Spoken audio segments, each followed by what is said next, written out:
Hello दोस्तों, नमस्कार। स्वागत है आप सभी का आपके अपने यूट्यूब चैनल पर।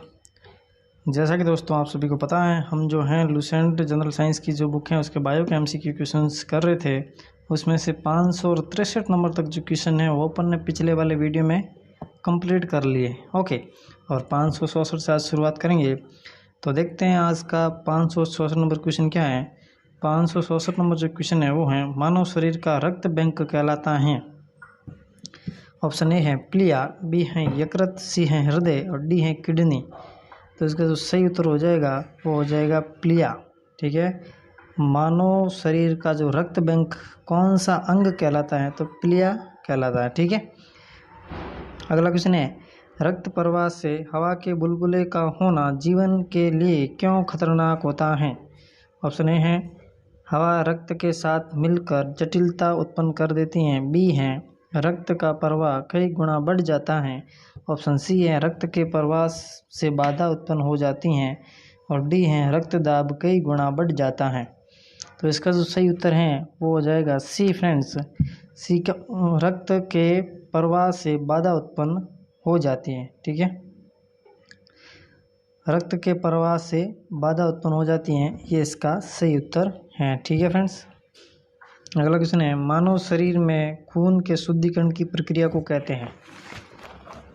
ये ऑप्शन है डायलिसिस, बी है हीमोलिसिस, सी है ऑस्मोसिस और डी है पैरालिसिस। तो इसका जो राइट उत्तर हो जाएगा वो हो जाएगा इसका ए ऑप्शन डायलिसिस। ठीक है, अगला क्वेश्चन है, निम्नलिखित में से किन की भित्तियों पर रक्त द्वारा डाले गए दबाव को रक्तदाब कहते हैं। ऑप्शन ए है हृदय की, बी है सिराओं की, सी है धमनियों की और डी है कोशिकाओं की। तो इसका जो सही उत्तर हो जाएगा फ्रेंड्स, धमनियों के जो दीवारों पर दाब लगता है ब्लड द्वारा, उसको क्या कहा जाता है, रक्तदाब कहा जाता है। ठीक है, अगला क्वेश्चन, जब एक व्यक्ति वृद्ध हो जाता है तो सामान्यतया उसका रक्तदाब ऑप्शन ए है घट जाता है, बी है बदलता रहता है, सी है उतना ही रहता है और डी है बढ़ जाता है। तो इसका सही उत्तर जो है वो हो जाएगा फ्रेंड्स ए, जब व्यक्ति बुढ़ा हो जाएगा तो उसका जो ब्लड प्रेशर है वो क्या हो जाएगा, घट जाएगा। ठीक है, अगला क्वेश्चन, एक किशोर व मनुष्य में सामान्य रक्तदाब कितना होता है। ऑप्शन ए है 120/80 mmHg, बी है 160/95 mmHg, सी है 130/90 mmHg, डी है 80/120 mmHg। तो इसका जो सही उत्तर है फ्रेंड्स वो हो जाएगा ऑप्शन ए। ठीक है, इसका सही उत्तर ऑप्शन ए हो जाएगा। और इस mmHg का जो मतलब होता है, mmHg का जो मतलब होता है, Hg का किसका सिंबल होता है, ठीक है, मरकरी का। और Hg मतलब मरकरी और मतलब होता है मिलीमीटर। ठीक है, मिलीमीटर। ठीक है, का मतलब होता है मिलीमीटर और Hg का मतलब होता है मरकरी। तो इसका कैसे बोलते हैं, इसको मिलीमीटर ऑफ मरकरी। ठीक है, इसको बोला जाता है mmHg को मिलीमीटर ऑफ मरकरी बोला जाता है। ओके फ्रेंड्स, अगला क्वेश्चन है, निम्नलिखित उपकरणों में से किसको रक्तचाप नापने के लिए प्रयुक्त किया जाता है या करते हैं। ऑप्शन ए है हाइड्रोमीटर, बी है स्पिग्मोमैनोमीटर, सी है सैलाइनोमीटर और डी है मल्टीमीटर। तो इसका जो सही उत्तर हो जाएगा वो हो जाएगा बी। इसका जो सही उत्तर क्या हो जाएगा, बी, स्पिग्मोमैनोमीटर का प्रयोग किया जाता है। वो डॉक्टर के पास जो होता है ना, ठीक है, जिसमें वो कान में लगा के सुनता है, उसको बोलते हैं स्पिग्मोमैनोमीटर। ओके फ्रेंड्स, अगला क्वेश्चन है, स्पिग्मोमैनोमीटर किसमें रक्तदाब मापता है। किसमें रक्तदाब मापता है। ऑप्शन ए है सिराओं में, बी धमनियों में, सी आंखों में और डी श्लेष्मक में। ठीक है, तो इसका जो सही उत्तर हो जाएगा वो हो जाएगा बी, धमनियों में क्या करता है वो रक्तदाब मापता है। कौन, स्पिग्मोमैनोमीटर। ओके, बहुत इजी क्वेश्चन है और आपको ये सामान्य जानकारी आपको जरूर होनी चाहिए। मनुष्य में सामान्य निरन फास्टिंग रुधिर शर्करा स्तर प्रति 100 ml रुधिर होता है। ml का मतलब है मिलीलीटर। ठीक है, ऑप्शन ए है 20 से 50 mg, mg का मतलब है मिलीग्राम, बी है 50 से 70 mg, सी हैं 80 से 100 mg और डी हैं 120 से 140 mg। यहाँ mg का मतलब है मिलीग्राम। ओके फ्रेंड्स, तो इसका जो सही उत्तर हो जाएगा वो हो जाएगा आपके सी ऑप्शन। ठीक है, कौन सा हो जाएगा? सी ऑप्शन इसका बिल्कुल राइट उत्तर हो जाएगा। अगला क्वेश्चन है मानव रुधिर में कोलेस्ट्रॉल का सामान्य स्तर।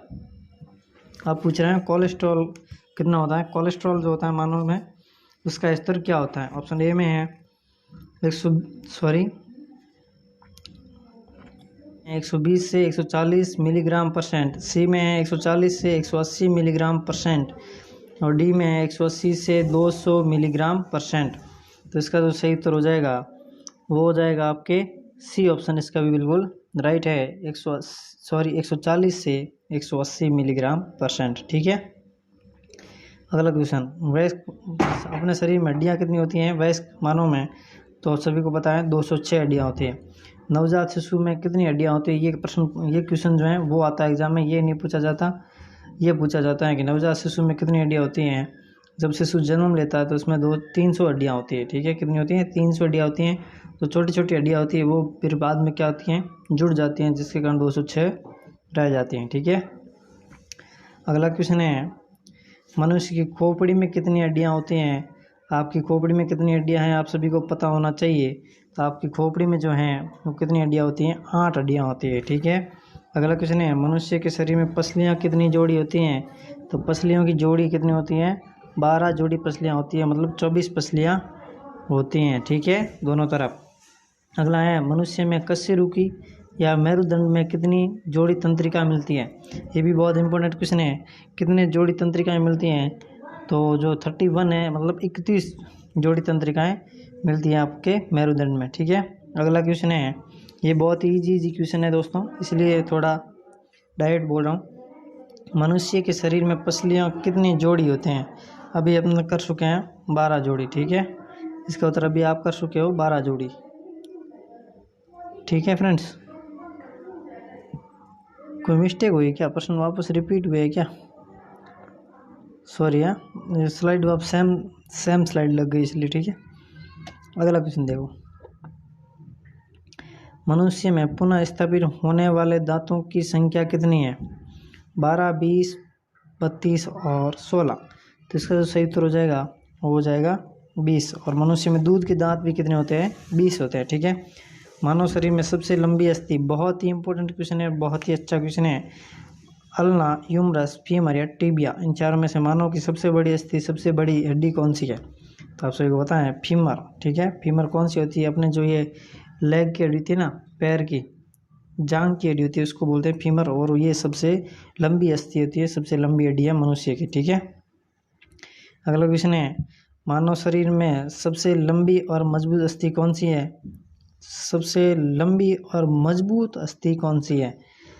उर्वास्थि, अंतराजास्थि, बहिर्जास्थि और प्रगंडास्थि। इसका जो सही उत्तर है वो क्या हो जाएगा? जो उर्वास्थि होती है ना, वो अपने शरीर की सबसे लंबी और मजबूत अस्थि होती है। ठीक है, क्या होती है? उर्वास्थि। ठीक है, अगला क्वेश्चन है मानव शरीर में सबसे छोटी हड्डी। ये भी बहुत इंपॉर्टेंट क्वेश्चन है। मानव शरीर में सबसे छोटी हड्डी कौन सी है? टीबिया है या ट्रेपेजियम या जांघ की हड्डी? तो आपको पता सबसे बड़ी है, या फिर स्टेपिज। और इनमें से मैं आपको बता देता हूँ, मतलब सबसे छोटी हड्डी जो होती है वो स्टेपिज होती है। और स्टेपिज कहाँ होती है? अपने जो कान में होती है ना, कान में हड्डी कौन सी पाई जाती है? सबसे छोटी हड्डी होती है, वो होती है स्टेपिज। ठीक है, अपने शरीर में सबसे छोटी हड्डी होती है स्टेपिज, और वो स्टेपिज कहाँ रहती है? अपने कान में। ठीक है, अगला क्वेश्चन है मनुष्य के शरीर में पैर की हड्डियाँ कितनी हैं? सॉरी मनुष्य के शरीर में पैरों की हड्डियाँ हैं। ऑप्शन ए है ह्यूमरस तथा उरस्थि, बी है फिबुला तथा टिबिया, सी है फिबुला तथा उल्मा और डी है टिबिया तथा बाइप्रकोस्टा। तो इसका जो सही उत्तर हो जाएगा वो हो जाएगा फिबुला तथा टिबिया, जो है दोनों पैरों की हड्डियाँ हैं। ठीक है, अगला क्वेश्चन, मानव शरीर में दो हड्डियाँ आपस में कैसे जुड़ी रहती हैं? बहुत ही इंपॉर्टेंट क्वेश्चन है, बहुत ही इंपॉर्टेंट क्वेश्चन है। मानव शरीर में दो हड्डियाँ आपस में कैसे जुड़ी रहती हैं? ऑप्शन ए है छोटी हड्डियों से, बी है अस्थिबंध या लिगामेंट से, सी है मांसपेशियों से और डी है जोड़ों से। तो इसका जो सही उत्तर है वो होता है लिगामेंट से, जो आपस में दो हड्डियाँ वो जुड़ी रहती हैं। ठीक है, अगला क्वेश्चन है मनुष्य के शरीर में वर्टेब्रा निम्न में से किसका भाग है। तो वर्टेब्रा आया या वर्टिब्रेट बोला जाता है आपके रीढ़ की हड्डी को। ठीक है, तो वर्टेब्रा किसका भाग हो जाएगा, रीढ़ की हड्डी का भाग है वर्टेब्रा। ठीक है, नेक्स्ट क्वेश्चन है निम्नलिखित में से कौन सी एक अक्षीय हड्डी नहीं है। आपको बताना है इन चारों में से अक्षीय हड्डी नहीं है। मानव के शरीर में अक्षीय हड्डी नहीं है इन चारों में से। तो कपाल, मेरुदंड, कंधा या पसली। तो इन चारों में से जो सही उत्तर हो जाएगा वो हो जाएगा कंधा, जो है वो अक्षीय हड्डी नहीं है। ठीक है, तो आज अपन दोस्तों यहीं तक रखते हैं। आगे के जो क्वेश्चन है वो अपन नेक्स्ट वीडियो में कवर करेंगे। ठीक है, अगर आपको वीडियो पसंद आई हो तो यूट्यूब चैनल को हमारे यूट्यूब चैनल को सब्सक्राइब करें और बेल आइकन जो है उसको प्रेस कर लें। और मिलते हैं नेक्स्ट वीडियो में। जब तक के लिए जय भारत, जय हिंद।